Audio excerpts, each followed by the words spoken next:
Hi everybody, and welcome to a new episode of Muley Reads. I'm Muley, and I reads. Yeah, and today I've got a really fun book. It's a book about a time that Susanna and her father on a trip as she asks him to tell her a story. And what story does he tell her? But the story of when God was a little girl. Yeah, this is kind of a new take on creation and what it meant when God created everything. Yeah, so let's read it now. Okay. When God was a little girl. A story about God, creation, and what it means to be human. Written by David R. Weiss. Illustrations by Joan Hernandez Lindeman. From St. Mary's Press. Tell me a story, Daddy. It's a long car ride from Madison, Wisconsin to Decorah, Iowa, and a good story always helped the miles fly by. What kind of story? Tell me a story about when God was a little girl, she announced, her eyes twinkling with this divine little twist. Okay, when God was a little girl, she liked art projects. Art projects, Susanna echoed in delight from the back seat. Yes, art projects. She liked to do art projects just like you do, which is a good thing because that's how the world came to be. Really? Really, let me tell you about it. In the beginning, there was only God. Nothing else was made yet. Daddy, wait. Was God lonely? Lonely? Let's see. When you're lonely, do you smile and giggle? No. Well, then I don't think God was lonely because already before anything was made, she was giggling. Giggling? Yep, giggling. Because she was imagining all the things she was going to make, and her imagination tickled her heart the way a feather tickles your ear. Then her giggling quieted to a soft hum as she got ready to create. I bet she's gonna sing. Exactly. She started out humming so the tune would be just right when she sang the first word. And as she sang each word, it was like she dipped her brush in paint. Just like me. And whatever she sang, she could see just as clearly as when you paint me a picture. And the first word she sang, softly but very clear, was love. And the love looked like, darkness. It was dark. Midnight blue. The color of the sky in the middle of the night. The deepest blue you can imagine. Even darker than black. Why do you think love was that color? Because, Daddy, that's just like love. It's there even when you can't see it.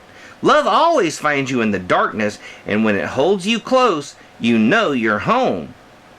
That's beautiful, darling. So before anything else was made, there was love. Love, like deep dark blue, has always been here. Yep, love was what God felt when she was giggling, and love was the first color God painted when she sang. Next, God sang so loud she almost startled herself. Light!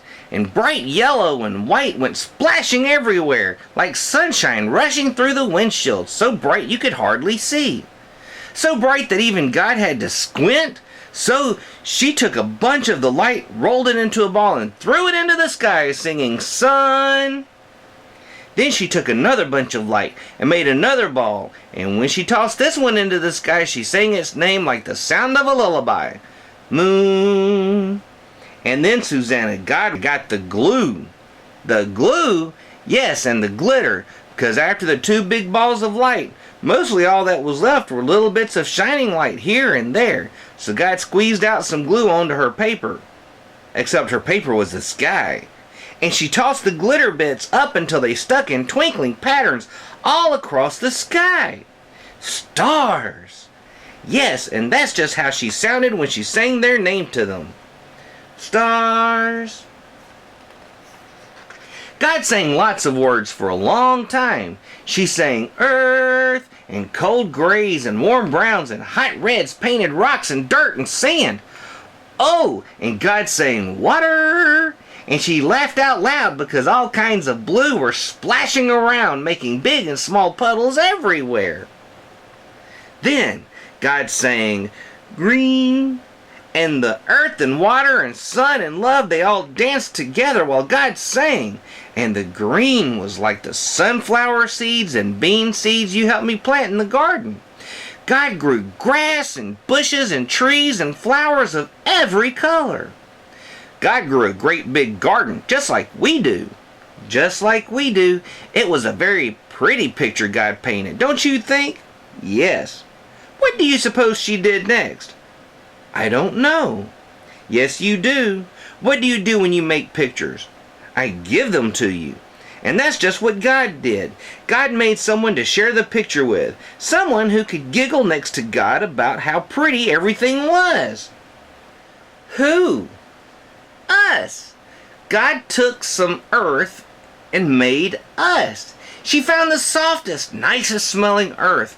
The earth that comes from plants when they turn back into dirt. And she called this earth humus. And she rolled the hummus between her fingers just like when you play with clay. So then she smiled and giggled and she made hummus beans, bunches of them. And each one was a little different. Some were the color of deep dark dirt, some looked like the pale sand on the beach. Some were boys and some were girls. Some were taller, some were shorter. Some were thin, some were round. And God thought they all looked just right. And she sang to them that they were human beings. Then God set them in a big circle and asked, "What do you think?" They all looked at the garden and at each other, and they said, "This is good." And you know what God said? What? God said, "Thanks, but I'm not done singing yet." And while the human beings watched wide-eyed, God sang, "I know," and her song painted every type of animal.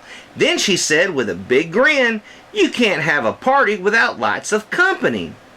And she invited the human beings to help her, saying, "Now it's your turn to sing. Your special job in the garden is to be echoes of me. I made the animals with my singing. You get to name them with your singing." And then God explained, "This is how you become friends with everything in the garden. See, it's a great big song. When you name each animal, and the plants too, you can hear how all the notes fit together." So all afternoon, God listened while the human beings sang names to every plant and animal in the garden, and learned the great big song that mixed all the notes together. It sounded like the rainbow. The rainbow? The rainbow, Daddy, because as they named each animal, the words fit together just like the colors in the rainbow. They made the whole picture look most beautiful. And as the sun set, God yawned, like little girls do when they're tuckered out by big art projects. And she said, "Let's all take a nap. We'll have the party tomorrow." And so they did. Triumphantly. And that's what happened when God was a little girl.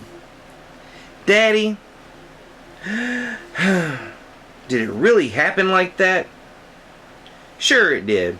It always happens just like the stories say, even when the stories tell it differently each time. "Daddy," came a sleepy voice from behind me. "I love you. I love you too, Susanna. I love you too." We pulled up to the house, and as I carried this sleeping bundle of trust inside, I whispered in her ear, and Susanna, when God was a little girl, that's what she said to each of us before the party began. She said, "I love you." God made us to be little echoes of the giggles that she felt already before there was anything at all. And when we live as the echo of God, we say, "I love you" right back to her, and to everything else, just like I did to you. And from somewhere in her dreams, a little voice smiled up to me. "I know, Daddy. That's why I asked you to tell me a story." Wow, that really was a great book, wasn't it? And you know, it made Susanna happy that her father stopped and took out time to tell her a story. Yeah. And have you ever wondered, has God ever appeared to you in any kind of a way? Well, it could be in the faces of our friends and our family, could be our pets, could be nature. Yeah, that's why it's always good to never litter and take care of the environment. And always remember, Just like God loves you, Muley loves you, and I'll see you real soon. Mwah!